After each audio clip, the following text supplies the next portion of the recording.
விசுவாசத்துல மாறினாரு. இல்லாதவைகளை இருக்கிறவையாய் விசுவாசித்தான். ஆமாம். நல்ல உதாரணம் பாருங்க. அவங்க 90 வயசு, இவருக்கு 100 வயசு. ஸ்திரீகளுடைய வழிபாடு நின்று போயிட்டு எல்லாம் மெடிக்கல் ரிப்போர்ட்ல பார்த்தால் அன்ஃபிட், ஒண்ணுமே முடியாது. ஆனால் கர்த்தர் சொன்னார், உனக்கு பிள்ளையை தருவேன்னு சொன்னார். பிள்ளையை தருவேன் என்று சொன்னார். இப்படிப்பட்ட விசுவாசம் உங்களுக்குள் இருக்க வேண்டும்.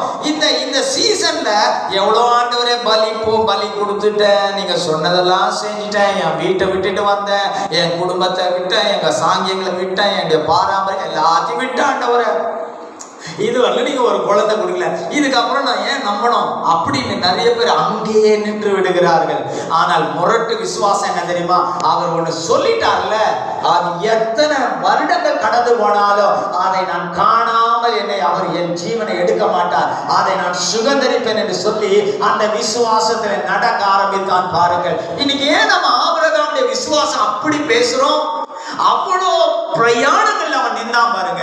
சின்ன நேரத்துல, குறுகிய நாள்ல, சின்ன விஷயத்துல பெரிய அற்புதம் நடந்தணும்னு தான் எல்லாரும் ஆசைப்படுறோம்.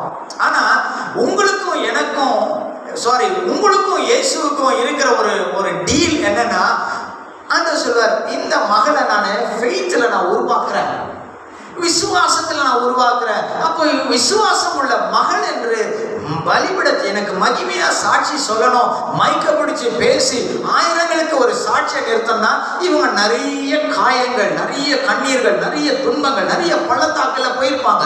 ஆனா அதுல எல்லாத்துலயும் இவங்க என்ன பண்ணிருக்காங்க? விசுவாசத்துல நின்று கர்த்தர் சொன்னதை எனக்கு செய்வார் செய்வார் செய்வார் வந்தாங்க. பாத்தீங்களா? ஒரு நாள் வந்தது, அந்த காரியம் அவனுக்கு நடந்துச்சு. இப்போ ஒருத்தவங்க இருக்கிறாங்க, இவங்களுக்கு 2 வாரத்துல நடந்துச்சு.